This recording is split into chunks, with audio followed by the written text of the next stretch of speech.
사람들이 가끔 이렇게 물어봅니다. 26살이 되신 분이 아직도 뭘 바라시나요? 저는 그저 미소 지을 뿐입니다.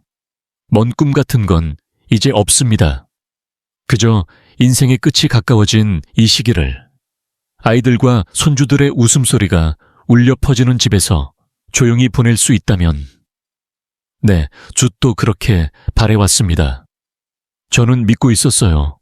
성실하게 인내심 있게 살면 노후는 적어도 외롭지 않을 거라고.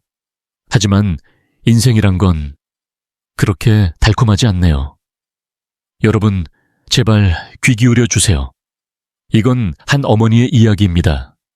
언제부터였을까요? 예전에 제품에 안겨 울던 딸이 조금씩 변해갔던 건, 웃음은 변함없고 말투도 여전히 부드러운데 그 몸짓 뒤에 숨겨진 무언가가 저에게 더 이상 다가오지 않았습니다.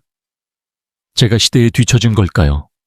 아니면 그저 이제 필요 없어졌을 뿐일까요? 젊은 시절 저는 자주 이웃집을 바라봤습니다. 박할머니라는 분이 혼자 사시던 집입니다. 저녁밥을 혼자 차리고 겨울에는 혼자 화로를 피우시고 때로는 일주일 동안 누구도 만나지 않고 지내시는 듯 했습니다. 얇은 코트를 걸치고 가까운 시장으로 향하는 그 뒷모습을 볼 때마다 저는 마음속으로 떨었습니다. 나는 저렇게 되고 싶지 않아. 네, 강하게 생각했던 기억이 납니다. 저는 김연희입니다. 그때는 아직 30대 중반이었고 남편은 건강하게 일하고 딸 민지가 6살로 매일 밤 제 무릎에 머리를 기대며 이렇게 물었습니다. 엄마, 나중에 계속 같이 살아줄 거지? 저는 머리를 쓰다듬으며 웃으며 대답했습니다. 민지가 원하면 엄마는 항상 곁에 있을게. 그건 제가 믿었던 미래, 제가 꿈꿨던 소박한 희망이었습니다. 하지만 세월은 흘러갔습니다.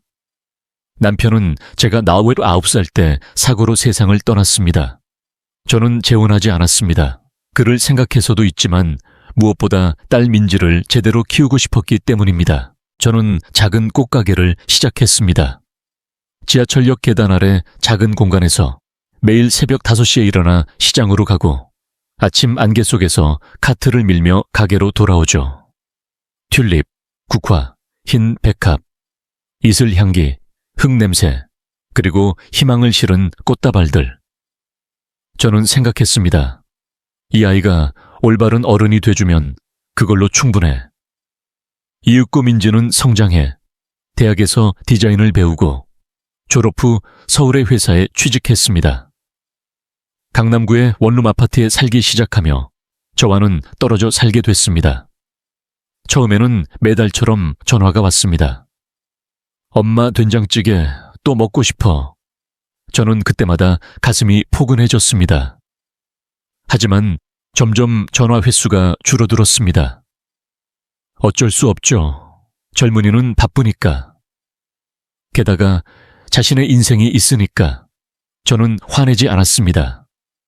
그저 언젠가 같이 살자라고 말해주면, 그날이 오면 저는 망설이지 않고 고개를 끄덕일 작정이었습니다. 그리고 마침내 그날이 왔습니다. 가을 초입의 오후. 전화가 울리고 민지의 목소리가 밝게 울렸습니다. 엄마, 새 집으로 이사할까 해. 넓어. 엄마, 같이 살까? 혼자 사는 거 더 이상 안 시킬게. 저는 기쁨을 참지 못하고 웃었습니다. 정말 괜찮아? 방해 안 될까? 무슨 소리야? 엄마 집이기도 하니까. 전화를 끊은 후 가슴속에서 꽃이 핀 듯 됐습니다. 그날 밤은 잠을 이루지 못했습니다. 남편 사진을 향해 조용히 속삭였습니다. 여보, 들었어. 민지가 나를 불렀어. 드디어 나 혼자가 아니게 돼. 저는 이사 준비를 시작했습니다. 가져갈 건 옷 몇 벌과 오래된 사진 몇 장, 추억의 물건들 뿐. 남편이 준 손목시계, 항상 쓰던 찻잔, 그리고 제가 매일 손질해온 작은 분재.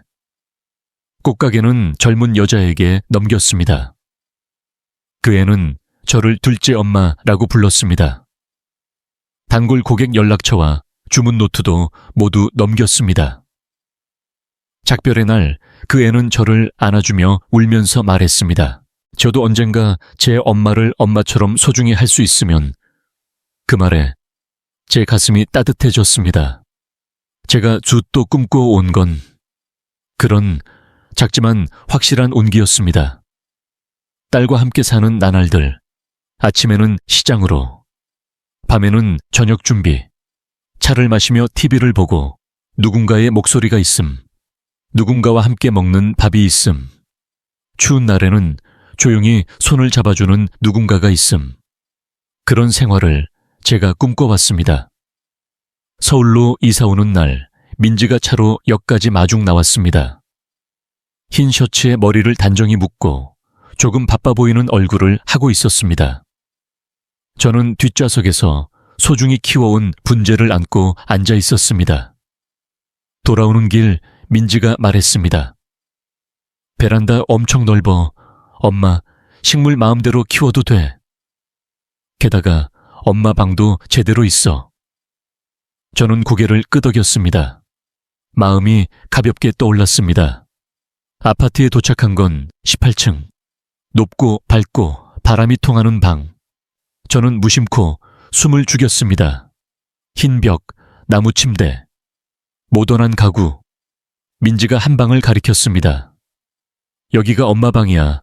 맘에 들어? 저는 대답하지 않았습니다. 그저 조용히 서서 조금 눈이 촉촉해졌습니다. 그 순간 저는 이렇게 생각했습니다. 아, 드디어 집이 생겼어. 딸이 있음. 언젠가 손주도 생길지도 몰라. 이번 겨울은 더 이상 춥지 않아.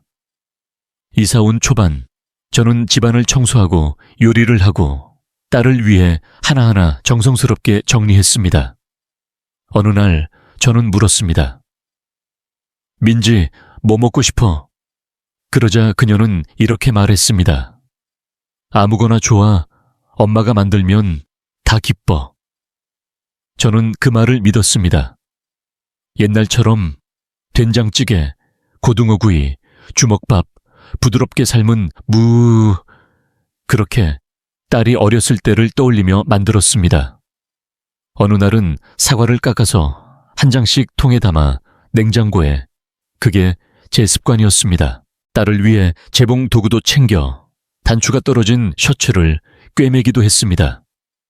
일에서 돌아오는 딸을 현관에서 맞이하며 슬리퍼를 내밀고 작은 목소리로 물었습니다. 피곤하겠네. 딸은 가볍게 고개를 끄덕이고 미소 지으며 방으로 들어갔습니다. 저는 마음속으로 조용히 중얼거렸습니다. 활기찬 웃음소리가 없어도 이렇게 조용히 곁에 있을 수 있는 나날들은 분명 따뜻할 거야. 하지만 작은 변화가 조금씩 시작됐습니다. 만든 요리에 예전 같은 맛있어 라는 소리가 사라지고 딸은 귀가가 늦어지고 식탁을 함께 둘러싸는 일도 줄어들었습니다. 저는 남은 밥을 도시락에 담아 전자레인지에 데워 먹어 라고 적힌 메모를 붙여 냉장고에 넣었지만 다음 날도 손대지 않고 남아있는 일이 있었습니다. 어느 날 저는 조용히 물었습니다. 입에 안 맞았나 봐. 딸은 모호한 목소리로 이렇게 대답했습니다. 엄마, 너무 물어보지 마. 사람마다 생활 스타일이 있으니까. 저는 깜짝 놀랐습니다. 방해가 됐을지도 모른다. 그렇게 생각했습니다. 그 후로 저는 더 일찍 일어나 혼자 시장에 가고 요리를 준비한 후 제 방에 틀어박히게 됐습니다. 딸에게는 자신의 공간이 필요해. 그렇게 자신에게 타이르며. 아직 익숙하지 않은 것뿐. 시간이 지나면 분명 괜찮아. 하지만 제가 소중히 안고 온 꿈은 마루대 유리 구슬처럼 작은 금이 간 부분부터 조금씩 무너져 갔습니다. 민지는 제 딸, 저는 그녀의 어머니. 그 사실은 변함없을 텐데 우리 사이에는 눈에 보이지 않는 거리가 생겼고 그건 마치 타워맨션의 복도에 들이운 긴 그림자 같았습니다. 저는 그래도 믿었습니다. 조만간 분명 다시 웃으며 지낼 날이 올 거야. 하지만 그건 제가 상상하던 가족의 생활과는 전혀 다른 인생의 시작이었던 것입니다. 18층 아파트. 확실히 넓고 예쁜 방이었습니다. 하지만 살다 보니 저는 느끼게 됐습니다. 이 방은 차가워 에어컨 때문도 창틈 바람 때문도 아니에요. 사람 목소리가 없는 차가움, 온기가 없는 차가움, 마음을 나누지 못하는 그런 차가움입니다. 처음에는 제가 익숙하지 않아서라고 생각했습니다. 시골 작은 역에서 이런 고층의 현대적인 방에 왔으니까 처음에는 당황하는 게 당연하다고. 딸이 바빠서 귀가가 늦고 말이 적은 것도 어쩔 수 없다고. 시간이 지나면 분명 괜찮아. 그렇게 믿고 있었어요. 하지만 이윽고 깨닫기 시작했습니다. 시간으로는 메울 수 없는 게 있다고. 그건 사람의 마음이었습니다. 민지는 매일 아침 일찍 출근합니다. 저는 그 전에 일어나 아침밥을 차립니다. 초반에는 조용히 말을 걸었습니다. 민지, 아침밥 됐어. 그러면 이불 속에서 응이라고만 대답하고 그녀는 다시 베개에 얼굴을 묻습니다. 저는 기다립니다. 하지만 밥은 식어갑니다.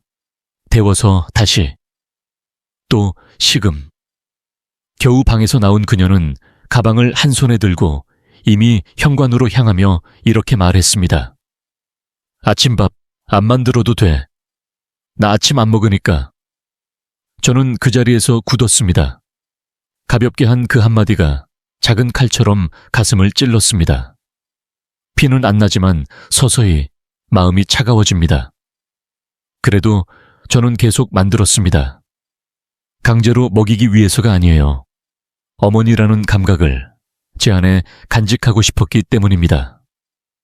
어느 날 저는 미역 된장찌개를 만들고 어린 시절 민지가 좋아했던 대로 계란을 떨어뜨려 봤습니다.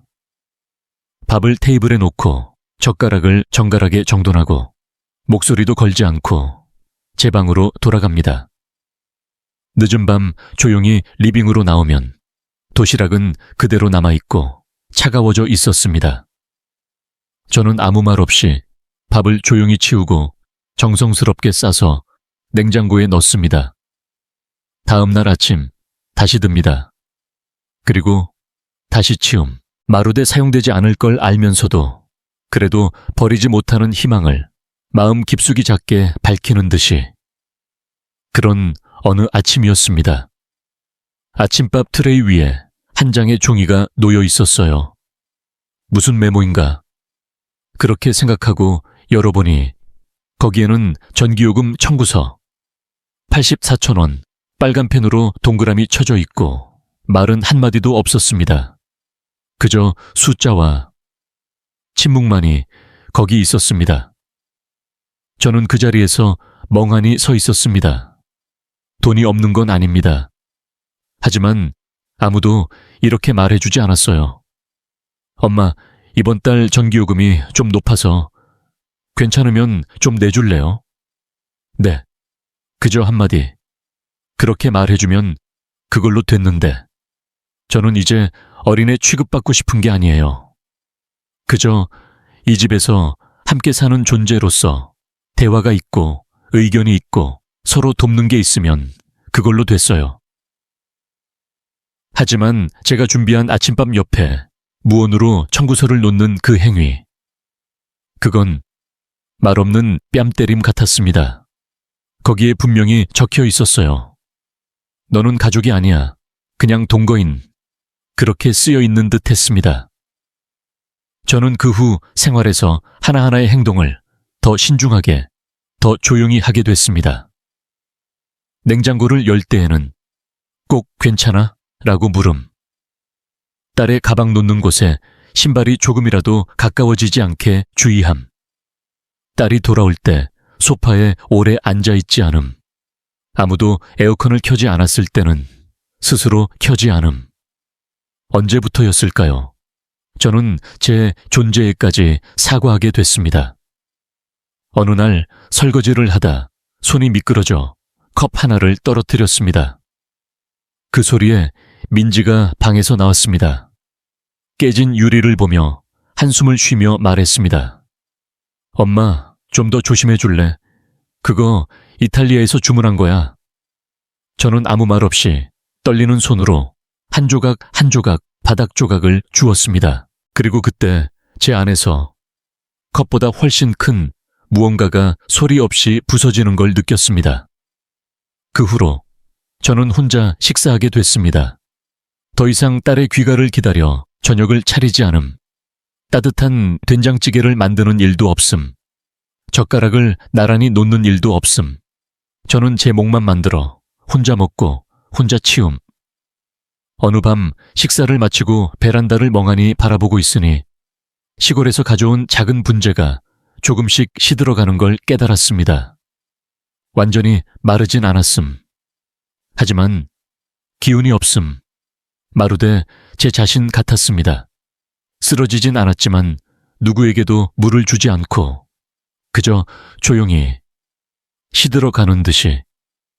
그런 어느 날 민지가 돌아올 때 저는 용기를 내서 조용히 말을 걸었습니다. 피곤한 얼굴에 옷에서는 어딘가에 배서 피운 담배 냄새가 났습니다. 민지, 이렇게 늦게까지 일하면 몸에 안 좋아. 그 말에 그녀는 저를 힐끗 보지도 않고 낮고 짧게 이렇게 내뱉었습니다. 엄마, 경찰도 아닌데. 저는 그 자리에서 숨을 죽였습니다. 화가 난 게 아니에요. 그저 그 말은 어머니에게 할 말이 아니었어요. 타인에게, 거리가 있는 사람에게 할 법한 대사였습니다. 너랑 상관없어. 너는 끼어들 입장이 아니야. 그런 의미를 담은 잘라내는 듯한 한마디. 저는 조용히 제 방으로 돌아갔습니다. 작고 정돈된 깨끗한 방. 하지만 외로운 방. 저는 울지 않았습니다. 그저 조용히 세탁한 양말을 접으며 벽과 벽 사이의 공백을 바라보고 있었습니다. 저는 옛날 부엌을 떠올리고 있었습니다. 시골집, 도마 소리, 오래된 선풍기 소리, 고양이가 생선을 조르는 소리. 거기서는 혼자라도 짐이라고 느껴본 적 없었음. 혼자라도 잊힌 적 없었음. 하지만 지금 이 화려한 서울에 넓고 모든 게 갖춰진 방에서 저는 처음으로 자신에게 물었습니다. 나는 정말 딸과 함께 살고 있는 걸까? 아니면 저는 그냥 그림자일까? 누구에게도 보이지 않는 어머니도 아닌 그냥 동거인, 그저 거기 있는 존재. 어느 밤이었습니다. 저는 소리로 깬 게 아니라 꿈으로 눈을 떴습니다. 꿈속에서 저는 시골집 앞에 서 있었습니다. 손에는 작은 여행 가방. 현관문을 노크해도 아무도 나오지 않음. 집 안은 캄캄하고 문 앞에 부겐빌리아도 잎을 모두 떨어뜨렸습니다. 저는 주토 그 자리에 서 있었습니다. 손은 차갑고 마음은 무거움. 그리고 눈을 뜰 때 제 뺨은 조용히 젖어 있었습니다. 저는 울지 않았습니다. 눈물은 그저 자연스럽게 흐른 것뿐. 마루대 마음이 조금씩 금이 가는데 스스로 깨닫지 못한 듯한 감각이었습니다. 그 아침 저는 한숨도 못 잤습니다. 요리도 안 하고 커튼도 안 열고 청소도 안 하고 그저 조용히 앉아서 생각했습니다. 젊은 시절에 그렸던 꿈. 나이 들어 아이들과 손주와 함께 살면 행복할 텐데 라고 믿던 그때의 저. 겨울밤에 혼자 화로를 둘러싼 노인의 모습을 떠올렸습니다. 그리고 깨달았습니다. 저는 틀렸어. 아이와 함께 사는 것이 행복이 아니에요. 진짜 행복은 나를 소중히 여겨주는 사람과 지내는 것. 비록 그게 친자식이 아니더라도, 비록 타인이더라도. 저는 매달 연금을 800만 원만 받습니다. 많진 않지만 절약하며 살면 한 사람 생활에는 충분합니다. 짐이 되지 않고 제 일은 스스로 할 수 있는 액수. 서울 생활이 시작된 첫 달, 저는 딸에게 400만 원 편, 연금의 반을 건넸습니다. 함께 산다면 생활비를 분담하고 싶었어요. 동거인이 아니라 가족으로 있고 싶었음. 많이 말하지 않고 봉투에 돈을 넣어 식탁 위에 놓고 작은 메모를 붙였습니다. 이번 달 생활비야, 엄마가. 민지는 그때 아무 말도 하지 않았습니다. 그저 봉투를 들고 작게 고개만 끄덕였을 뿐. 저는 그걸로 안심했습니다. 내가 먼저 신경 쓰면 관계는 무너지지 않을 거야. 그렇게 생각했어요. 두 번째 딸도 똑같이 봉투를 놓았습니다. 누구에게 부탁받은 것도 재촉받은 것도 아니에요. 하지만 어머니라는 것이 면제되는 이유가 되지 않는다고 생각했기 때문. 더 이상 일 도울 수도 없음. 다리도 약해져 외출도 힘들어졌음. 그래도 저는 이 집의 일원으로 조금이라도 도움이 되고 싶었음.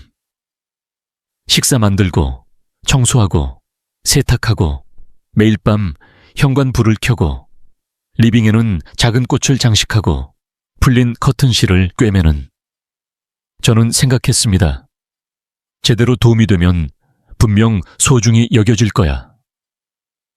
하지만 저는 제 침묵을 과신했던 모양입니다. 어느 밤 민지가 귀가했습니다. 코트에는 아직 술 냄새가 남아있고 얼굴에도 피곤이 배어 있었습니다. 저는 조용히 말을 걸었습니다. 저녁 먹었어? 채소 수프 만들었는데. 그녀는 저를 보지 않고 가방을 소파에 던지며 스마트폰을 꺼내 무언가를 치기 시작했습니다. 저는 아무 말 없이 수프를 그릇에 옮겨 뚜껑을 덮고 언제처럼 테이블에 놓았습니다. 잠시 후 저는 또 연금에서 400만 원을 봉투에 넣어 딸이 앉은 테이블 옆 나무 트레이 위에 조용히 놓았습니다. 이번 달분이야. 부족하면 또 말해. 그 말에 민지는 얼굴을 들고 눈살을 찌푸리며 말했습니다. 엄마, 왜 그렇게 주는 거야? 별로 안 어려워. 저는 웃으며 대답했습니다. 엄마가 네가 힘들지 않을까 걱정돼. 부족하면 말해. 조금 저축도 있으니까. 하지만 그녀는 아무 말 없이 손오마마 방으로 들어갔습니다. 저는 그 자리에서 멍하니 서 있었습니다. 손에는 식은 차가 든 찻잔, 시선 끝에는 천천히 닫히는 문. 그저 그 대화뿐. 소리 지르지도 않음, 싸움도 없음. 하지만 제 마음속에서 무언가가 또 소리 없이 닫혔습니다. 그날 밤 저는 주토 잠을 이루지 못했습니다. 이불 속에서 조용히 눈을 감은 채 마루대 마음 깊숙이 쌓인 눈이 소리 없이 녹아내리는 듯한 밤이었습니다. 방은 어두웠음. 멀리서 기차 소리가 기억의 해안에 부서지는 파도처럼 조용히 울렸습니다. 저는 남편을 떠올리고 있었습니다. 늦은 밤까지 장부를 정리하던 그 옆에서 저는 셔츠를 기우며 문득 물었던 적이 있습니다. 여보, 딸은 나중에 우리에게 효도할 것 같아. 그는 웃으며 대답했습니다. 가장 내 생각을 많이 하는 애야. 분명 마지막까지 내 곁에 있을 거야. 저는 그 말을 몇 년 동안 믿으며 살아왔습니다. 그 밤까지는 자정 가까이 잠 준비를 하던 때였습니다. 옆방에서 민지의 목소리가 새어 나왔습니다. 저는 엿듣고자 한 건 아니었어요. 하지만 그 목소리는 너무 선명해서 마루대 누군가에게 들려주려는 듯한 말투였습니다. 그 사람 여기 사면서 모든 게 갖춰진 주제에 마치 은혜를 베푸는 듯이 하네. 우리 엄마 그냥 울면서 불쌍한 척하는 게 특기야. 저는 얼어붙었습니다. 한마디 한마디가 모녀 사이에 간신히 남아있던 가는 실을 용서 없이 잘라내는 듯 했습니다. 하지만 저는 울지 않았습니다. 그저 어둠 속에서 무릎을 안고 눈을 뜬 채 조용히 앉아 있었습니다. 착각인가? 꿈이었나? 아니에요. 저는 분명히 들었어요.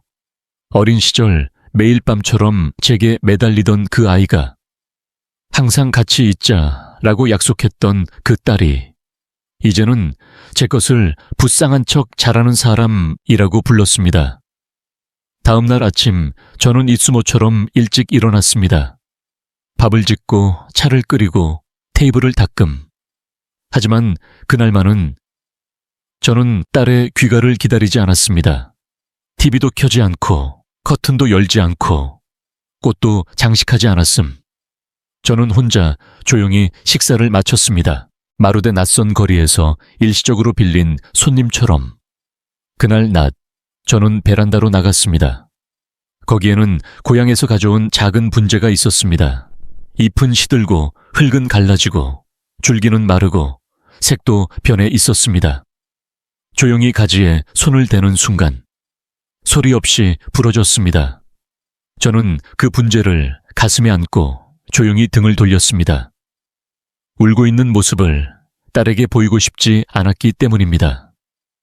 상처받아서 운 게 아니에요. 그보다 더 깊은 아픔, 그건 딸이 잊어버린 것에 대한 눈물이었습니다. 어머니에게도 마음이 있다는 걸. 방으로 돌아와 저는 노트를 펴고 한마디 썼습니다. 노인은 돈 같은 건 그렇게 필요 없어. 그저 누군가의 인생에 아직 존재하고 있다고 느끼고 싶을 뿐. 하지만 아마 민지에게 저는 이제 그냥 귀찮은 존재, 반쯤 있는 존재감, 사랑받을 만큼 소중하지 않음. 하지만 방해될 만큼 확실히 있음. 저는 어머니라는 게 역할이라고 생각하며 살아왔습니다.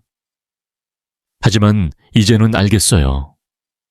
만약 사랑이 일방통행이라면 그 역할은 이윽고 짐이 되고 침묵과 거리로 돌아올 뿐입니다.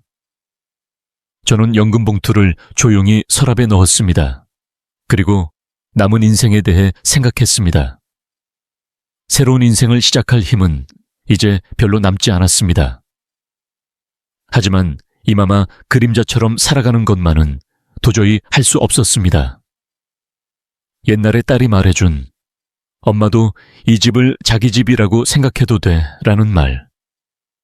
그 말 안에 저는 이제 없음. 그래서 저는 결정했습니다. 무언가를 바꿔야 해. 복수 때문이 아니에요. 스스로를 이 끝없는 외로움에서 구하기 위해서. 왜냐하면 제가 일어나지 않으면 대체 누가 저를 위해 일어나 줄까? 그 밤 딸이 제 것을 동정을 끌기 위해 우는 게 특기인 사람이라고 부른 그 순간부터 제 안에서 무언가가 소리 없이 무너졌습니다.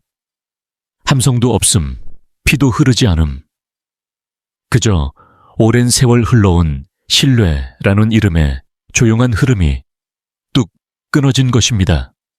다음 날 아침도 저는 이수모처럼 일찍 일어났습니다.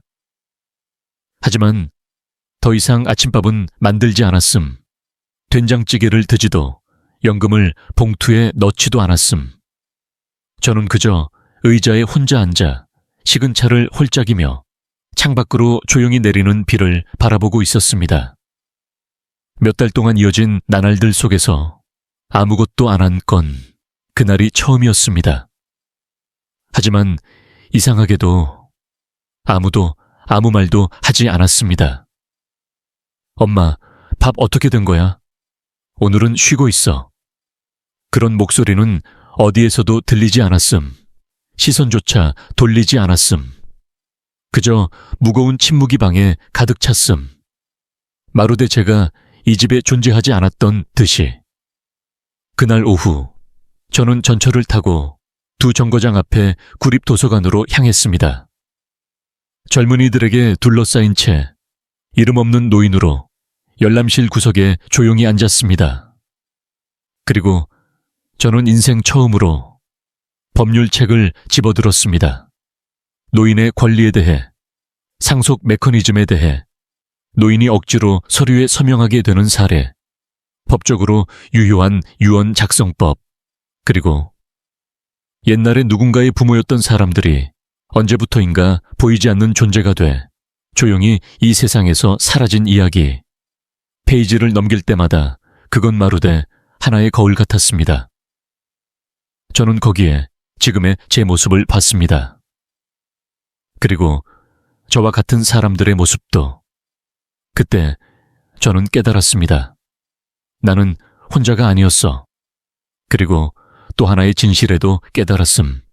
인내는 반드시 미덕이 아니야. 이제 때로는 그것이 스스로 빠져드는 함정일 수도 있음. 일주일 후 저는 통장에서 3천만 원을 인출했습니다. 10여 년 동안 조금씩 모은 돈. 노후를 위해가 아니라 언젠가 딸에게 무슨 일이 생기면 쓸 수 있게 생각했던 돈. 하지만 지금은 그 돈을 제 자신을 위해 쓸 때라고 느꼈습니다. 저는 근처 지역센터로 가서 공용 공간을 빌릴 수 있는지 물었습니다. 접수하는 젊은 직원이 물었습니다. 무슨 용도신가요? 저는 조용히 웃으며 대답했습니다. 노인 대상으로 유언장 작성 공부회를 열고 싶어요. 직원은 순간 놀란 표정을 지었지만 곧 고개를 끄덕이며 이렇게 말했습니다. 지금까지 그런 강좌는 없었지만 필요하다고 생각해요. 첫 회 강좌에는 3명만 왔습니다. 한 명은 80대 남성. 손은 떨렸지만 눈은 맑았습니다. 또 한 명은 아이코 씨라는 여성. 집 명의를 아들에게 넘겼더니 더 이상 집에 못 들어가게 됐어요. 그렇게 말하며 희미하게 웃었지만 그 눈은 쓸쓸했습니다. 그리고 세 번째는 노인 여성과 함께 온 젊은 손녀. 할머니가 며느리에게 괴롭힘 당해서 스스로를 지킬 방법을 알고 싶대요. 저는 그 목소리를 듣고 가슴이 조여들었습니다. 누구 하나 다투고 싶어서 온 사람은 없었음. 모두 그저 버려주고 싶지 않았음. 무시당하고 싶지 않았음. 저는 화이트보드 앞에 섰습니다. 인생 첫 교음 강사로서. 교원 면허는 없음. 하지만 저는 가지고 있었어요. 어머니로서 오랜 너무 착했던 경험을. 저는 제 말로 이야기하기 시작했습니다. 젊은 시절 우리는 인내가 사랑이라고 믿었어요. 하지만 나이 든 지금 너무 인내하면 사람들은 우리를 인간으로 생각하지 않게 돼요. 저는 화이트보드에 이렇게 썼습니다. 존경은 희생에서 생기는 게 아니에요. 이제 충분해라고 입 밖에 내는 용기에서 시작돼요. 3명의 수강생이 천천히 고개를 끄덕였습니다. 저는 그 모습을 보며 생애 처음으로 제 눈이 누군가의 눈에 비치는 걸 느꼈습니다. 그건 불쌍한 엄마의 눈이 아니라 한 인간으로서 귀 기울일 가치 있는 목소리 있는 존재. 2주일이 지난 무렵 클래스 참가자는 30명을 넘었습니다. 저는 자료를 인쇄하고 유언 작성법, 명예 지키는 방법, 양도 강요당할 때 거절법, 그리고 살아있는 동안 가족 마음속에서 죽지 않기 위해 어떻게 해야 할까? 그 모든 걸 정성스럽게 전했습니다. 저는 제 이야기도 했습니다. 이름은 밝히지 않고 누군가를 탓하지도 않음. 그저 조용히 이렇게 말했습니다. 한마디로 노인은 자신이 인간이 아니다라고 느끼게 될 수 있어요. 그래서 우리는 목소리를 내야 해요. 보복 때문이 아니에요. 스스로를 누군가의 그림자로 만들지 않기 위해서요. 그날 밤 집에 돌아와도 민지는 제가 어디 갔었는지, 무얼 했는지 아무것도 몰랐습니다. 저는 더 이상 전할 필요 없다고 생각했습니다. 왜냐하면 저는 드디어 스스로를 위해 사는 걸 시작했기 때문입니다. 저는 노트북을 열고 강좌 자료를 정리하고 숨으로 강의를 녹화하고 음성을 다듬고 편집하고 업로드했습니다. 온라인 클래스에도 등록하고 제 줌 계정을 만듦, 화면 공유, 초대 코드 발행, 가상교실 생성 모두 제 손으로 익혔습니다. 인생 처음으로 56살 어머니인 제가 누구의 도움도 받지 않고 모두 혼자 해낸 것입니다. 도와줄 사람은 없었음. 하지만 이상하게 외롭지 않았음. 왜냐하면 그때의 저는 더 이상 울기만 하는 어머니가 아니었기 때문입니다. 어느 날 오후 테이블을 치우고 있을 때 민지가 예상치 않게 일찍 귀가했습니다. 리빙에 들어온 그녀는 제가 노트북 앞에 서서 줌으로 강의를 녹화하는 모습을 보고 멈췄습니다. 뒤에 화이트보드에는 제가 쓴 말이 남아 있었습니다. 재산보다 자유가 소중해. 그리고 자유는 침묵에서 생기지 않아. 민지는 말없이 오랜 시간 그 자리에 서 있었습니다. 끼어들지도 않고 무엇도 묻지 않음. 그리고 제가 문득 뒤를 돌아봤을 때 그녀는 조용히 물었습니다. 엄마, 정말 엄마 맞아? 저는 노트북에서 눈을 떼지 않고 미소 지으며 대답했습니다. 지금의 나는 옛날과 변함없어. 그냥 네가 지금까지 제대로 보지 않았을 뿐이야. 그날 밤 몇 주 만에 민지가 저와 함께 저녁 식탁에 앉았습니다. 말은 적었지만 그 눈은 더 이상 차갑지 않았습니다. 저도 아무것도 묻지 않았음. 왜냐하면 저는 알았기 때문입니다. 때로는 침묵이 변화의 시작이 된다는 걸. 그리고 누군가에게 제 가치를 깨닫게 하려면 먼저 스스로가 내게 가치가 있다고 믿고 살아야 한다는 걸. 민지가 제 줌 강의를 우연히 본 그날부터 저는 아무것도 묻지 않았습니다. 민지도 특별히 아무 말도 하지 않았음. 하지만 하나 작은 변화가 있었습니다. 그 다음 날 밤 그녀는 이수모보다 일찍 돌아왔습니다. 그리고 술 냄새가 나지 않았음. 저는 이수모 노요원이 노트북 앞에 앉아 슬라이드 자료를 조정하며 유언 쓰기 전에 알아야 할 5가지라는 제목의 자료를 만들고 있었습니다. 민지가 방을 가로지를 때 조금 망설이며 중얼거리듯 말했습니다. 엄마, 요즘 여러 가지 열심히 하네. 저는 돌아보며 환히 웃었습니다. 하지만 그렇게 많진 않아. 그냥 진작 시작했어야 할 걸 지금 하는 것뿐이야. 그녀는 그 이상 아무 말 하지 않았지만 그 눈동자 깊숙이 지금까지 없던 무언가가 켜진 걸 저는 분명히 느꼈습니다. 그건 관심이 아니라 인식이었습니다. 다음 주 저는 젊은 변호사 선생을 초대해 강좌의 게스트 강사로 부탁했습니다. 30대 초반의 열정적인 분으로 노인의 마음에도 공감해주는 솔직한 청년이었습니다. 상속 종류, 유언의 법적 조건, 그리고 특히 가족에 의한 교묘한 압력에서 재산을 어떻게 지킬까에 대해 매우 정중히 설명해 주셨습니다. 저는 강좌 서두에서 이렇게 소개했습니다.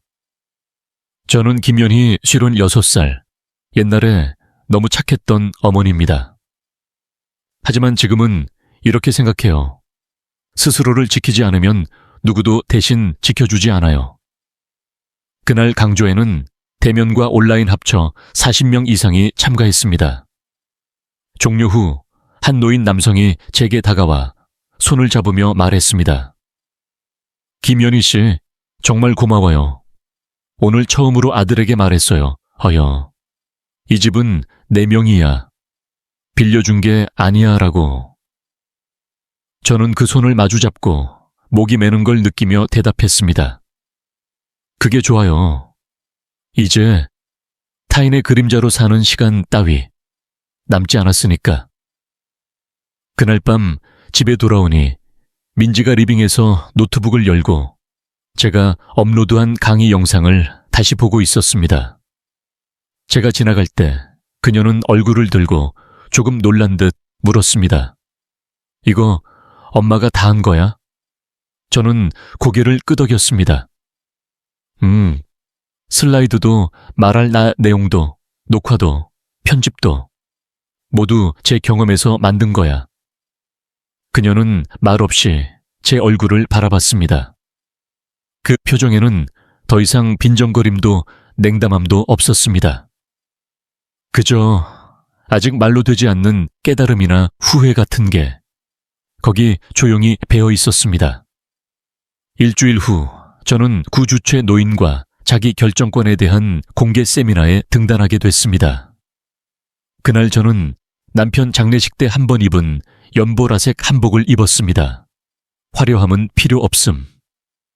그저 저는 한 명의 존엄 있는 인간으로 단상에 서고 싶었습니다. 더 이상 말 잘 듣는 어머니가 아니라 누군가에게 상처받아도 묵묵히 보내는 존재도 아니에요. 저는 모든 걸 말했습니다. 더 이상 숨길 건 없었습니다.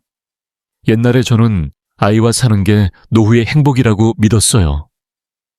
연금을 봉투에 넣어 조용히 식탁에 놓았어요. 하지만 어느 날 딸이 이렇게 말하는 걸 들었어요. 그 사람 울면서 사람들 동정을 사는 게 특기야. 회장은 조용해졌습니다. 그리고 박수가 터졌습니다. 동정의 박수가 아니에요. 공감의 박수였습니다. 다음 날 동네 게시판에 붙은 한 장의 종이가 제 눈에 띄었습니다. 김연희 씨, 노인에게 희망을 준 사람. 저는 그 포스터를 오랜 시간 지켜봤습니다. 자랑스러움이 아니에요. 그저 마음 깊숙이 나는 드디어 스스로의 그림자에서 벗어났어. 그렇게 실감한 것입니다. 저는 더 이상 묵묵히 견디는 어머니가 아니에요. 저는 더 이상 식탁에서 잊히는 할머니가 아니에요. 저는 나이를 먹어도 목소리를 가진 한 여성입니다. 어느 오후였습니다. 저는 새로운 강좌 자료를 노트북으로 입력하고 있었습니다. 그때 민지가 일찍 귀가했습니다. 그녀는 제 곁으로 다가와 잠시 말없이 제 손끝을 바라보고 있었습니다. 저는 얼굴을 들고 물었습니다. 왜 그래? 그녀는 조금 작은 목소리로 대답했습니다. 엄마, 변했어? 저는 조금 침묵하다 천천히 말했습니다. 아니, 변한 게 아니야. 그냥 지금까지 너무 작게 살아왔을 뿐. 그리고 이제 그런 살아가는 방식을 그만두고 싶을 뿐이야. 그녀는 말없이 고개를 숙였습니다. 그 이상 말은 없었음. 그날 밤도 저는 이츠모와 변함없이 혼자 저녁을 먹었습니다. 하지만 뒷정리를 마치고 제 방에 들어가니 제 책상 위에 김이 나는 된장찌개 한 그릇이 놓여 있었습니다. 메모도 메시지도 없음. 그저 따뜻한 그릇 하나. 민지의 모습은 거기 없었습니다. 하지만 저는 바로 알았어요. 그녀가 귀로가 아니라 마음으로 듣고자 하는 걸. 그날 밤 저는 일기에 이렇게 썼습니다. 나는 더 이상 약한 어머니가 아니야. 나는 상처받은 적 있는 인간. 그리고 그 아픔에서 일어나는 걸 선택했어. 사랑을 되찾기 위해서가 아니라 존엄을 지키기 위해. 일기를 닫고 저는 깊고 조용히 잠에 들었습니다. 꿈도 꾸지 않고 눈물도 흘리지 않음. 그저 평온하게 마루대 본래의 제 위치로 드디어 돌아온 듯이. 저는 오래전부터 유언을 써두었습니다. 당신은 아직 60대 초반으로 퇴직한 지 얼마 안 됐음. 체력도 있고 미래 불안도 적던 시절입니다. 그때 저는 아주 자연스러운 마음으로 이렇게 썼습니다. 시골집, 남편과 함께 걸어온 인생의 모든 게 담긴 집은 딸 민지에게 물려줌. 그건 외동딸이라서가 아니에요. 저는 마음 깊숙이 믿었어요. 이 아이는 내가 남긴 것의 가치를 분명 이해해 줄 거야. 저는 유언도 형식에 신경 쓰고 자필 증서 유언을 작성하고 공중사무소에서 정식으로 증명을 받았습니다. 완벽하다고 생각했음. 하지만 지금 저는 그 유언을 조용히 서랍에서 꺼내고 있었습니다. 확인을 위해서가 아니라 다시 쓰기 위해. 저는 나무 책상에 앉아 옛 유언과 새로 준비한 유언장 양식을 조용히 나란히 놓았습니다. 눈앞에는 최근 2달 동안 제가 강사로 관여한 독거노인 지원단체에서 보내온 자료 파일이 놓여 있었습니다. 제가 지금까지 만난 그 노인들의 얼굴이 떠오릅니다. 자녀가 없는 사람, 혹은 친자식에게 이름 없는 시설에 맡겨진 사람, 생활보호로 겨우 살며 몰래 돈을 모아 고아를 위한 장학금 기금에 기부하던 분도 있었습니다. 어느 노인이 이런 말을 했던 게 떠오릅니다. 죽는 건 무섭지 않아. 무서운 건 누구에게도 기억되지 않고 아깝지 않게 이 세상을 떠나는 거야. 그 말을 들었을 때 저는 한동안 움직일 수 없었습니다. 그 마음이 아프게 이해됐기 때문입니다. 저는 옛 유언장을 다시 읽었습니다. 상속인 딸 김민지. 그렇게 분명히 쓰인 글자가 눈에 박히는 듯 했습니다. 저는 민지에게 해를 주고 싶은 게 아니에요. 이 유언을 다시 쓰는 건 벌 때문도 복수 때문도 아니에요. 그저 제가 인생 걸어 쌓아온 노력이나 재산을 어머니 마음을 짓밟고 아무 일 없던 듯 등을 돌린 사람에게 묵묵히 넘기는 건 할 수 없었기 때문입니다. 저는 새로운 유언장 집필을 시작했습니다. 떨리는 손으로, 그러나 한 글자 한 글자에 확실한 마음을 담아. 저는 김연희 1948년생, 의식은 명료하고 누구의 강제도 받지 않고 경기도에 있는 자택의 전 소유권을 독거노인 지원단체에 양도함을 여기에 기재합니다. 이유, 옛날에 나 자신도 그중 하나였기 때문. 그리고 이 집이 누구에게도 이름 불리지 않게 된 사람들에게 인생 마지막에 곁을 주는 장소가 되길 바라는 때문입니다. 저는 서명하고 날짜를 쓰고 서류를 제대로 접었습니다. 그리고 선반 위 작은 액자를 봤습니다. 젊은 시절 남편 사진. 손에는 흰 국화 꽃다발. 저는 조용히 소리내 말했습니다. 여보, 이런 나는 너무 차갑나? 창틈으로 바람이 조용히 불어 지나갔습니다. 답은 없었음. 하지만 저는 이제 이 선택을 틀림이라고 생각하지 않았습니다. 그날 밤, 저는 강좌 자료와 함께 새로운 유언장 사본을 책상에 놓았습니다. 민지에게 보일 생각은 없었음. 하지만 숨길 생각도 없었음.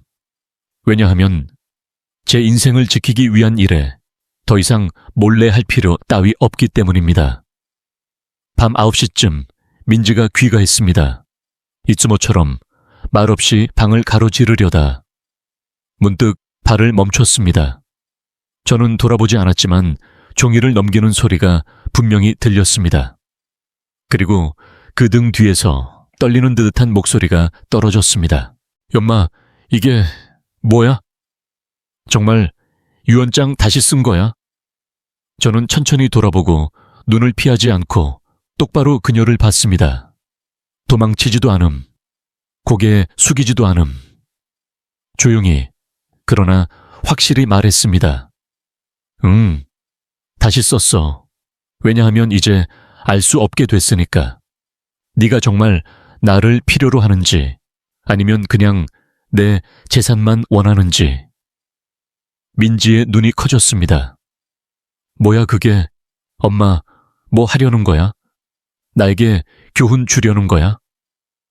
저는 고개를 저으며 대답했습니다. 아니야. 나는 누군가를 교육할 생각 없어. 그저 나를 소중히 해주는 사람에게만 제 인생의 결과를 맡기고 싶을 뿐이야. 민지는 낮은 목소리로 분노를 베이며 말했습니다. 엄마, 진심으로 나한테 아무것도 안 남길 거야? 저는 그녀의 눈을 똑바로 마주 봤습니다. 처음으로 손도 떨리지 않고 마음도 겁내지 않고 저는 조용히, 하지만 분명히 이렇게 대답했습니다. 줄게. 그 말에 방 공기가 순간 팽팽해졌습니다. 민지는 그 자리에 서서 마루대 시간이 멈춘 듯 움직일 수 없었습니다. 저는 그 이상 아무 말도 하지 않았음. 탓하지도 않음. 설교하지도 않음.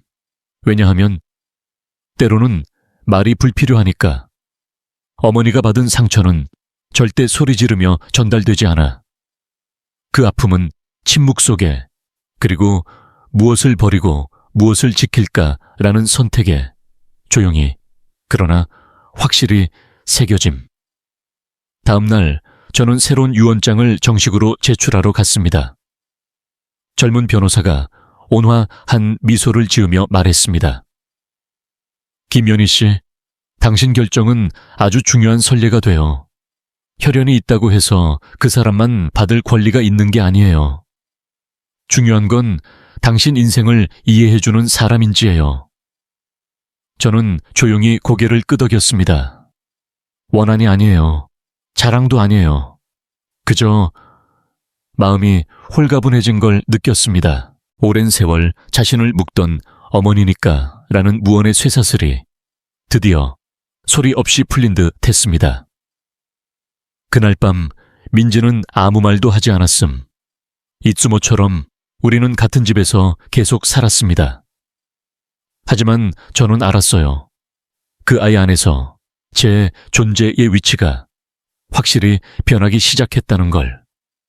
더 이상 인내만 하는 어머니가 아니라 인생 마지막에 존엄을 지키는 걸 선택한 한 여성으로서. 유언을 수정한 지 정확히 한 달. 우리 집에 찾아온 고요함은 지금까지의 숨 막히는 침묵과는 조금 달랐습니다. 더 이상 무거운 한숨도, 문을 거칠게 닫는 소리도 없음. 대신 있던 건 마루대 스스로를 처음으로 되돌아보는 듯한 그런 부드러운 고요함. 저와 민지는 여전히 18층 같은 아파트에서 살았습니다. 아침은 각자 나가고 밤은 각자 방으로 돌아감. 그런 생활. 하지만 그 사이 흐르는 거리 안에 희미하게 봄 햇살 같은 온기가 확실히 스며들었습니다. 어느 일요일 오후, 저는 다음 주 온라인 강좌 자료를 정리하고 있었습니다. 그러자 리빙 문이 조용히 열리는 소리가 들렸습니다. 민지였음. 화장도 안 하고 느슨한 실내복을 입고 손에 물컵을 들고 있었습니다. 그녀는 망설이듯 말했습니다. 엄마, 이번 주에도 수업 있어. 저는 얼굴을 들고 조용히 고개를 끄덕였습니다. 응, 금요일 오후야. 지역 대상으로 열어서 누구나 참가할 수 있어. 민지는 잠시 침묵했습니다. 그리고 중얼거리듯 말했습니다. 그럼 나 참가해도 돼? 저는 눈앞에 선 딸을 봤습니다. 몇 년 만일까요? 그 표정에 일로 피곤한 어른의 차가움도 바쁨에 섞인 무관심도 없었습니다. 그저 거기 있던 건 옛날 제 무릎 위에서 엄마, 계속 읽어. 아직 안 끝났어. 라고 조르던 그 어린 딸의 모습. 저는 아무 말 없이 부드럽고 조용히 미소 지었습니다. 저는 조용히 고개를 끄덕였습니다. 물론이지. 금요일 오후 저는 이츠모노 요원이 노트북 앞에 앉아 강의 슬라이드를 열었습니다. 몇 번이고 다시 읽은 슬라이드. 한마디 한마디 머리에 들어있을 텐데 그날은 조금 손이 떨렸습니다. 무서웠던 게 아니에요. 그저 화면 너머 작은 줌창 어딘가에 익숙한 이름이 있었기 때문입니다.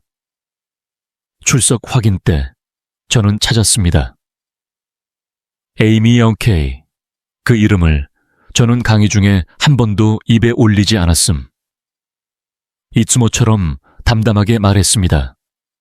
타인 명의로 자산을 두는 리스크에 대해, 윤리적 조건 붙은 재산 양도법에 대해, 땅이나 돈뿐 아니라 산 증거를 남기는 가치에 대해, 그리고 마지막에 저는 천천히 읽었습니다. 어머니는 불쌍히 여겨주기 위해 태어난 존재가 아니에요. 하지만 자식의 마음이 돌처럼 차가워졌을 때 그녀들은 스스로를 지키기 위해 강해질 수밖에 없어요. 가장 믿었던 존재로부터 스스로를 구하기 위해. 저는 얼굴을 들었습니다. 숨교실에 목소리는 없었음. 그저 화면 아래에 한 줄 채팅 메시지가 표시됐습니다. 침묵하지 않아줘서 고마워. 저는 누가 보낸 건지 말하지 않아도 알았어요.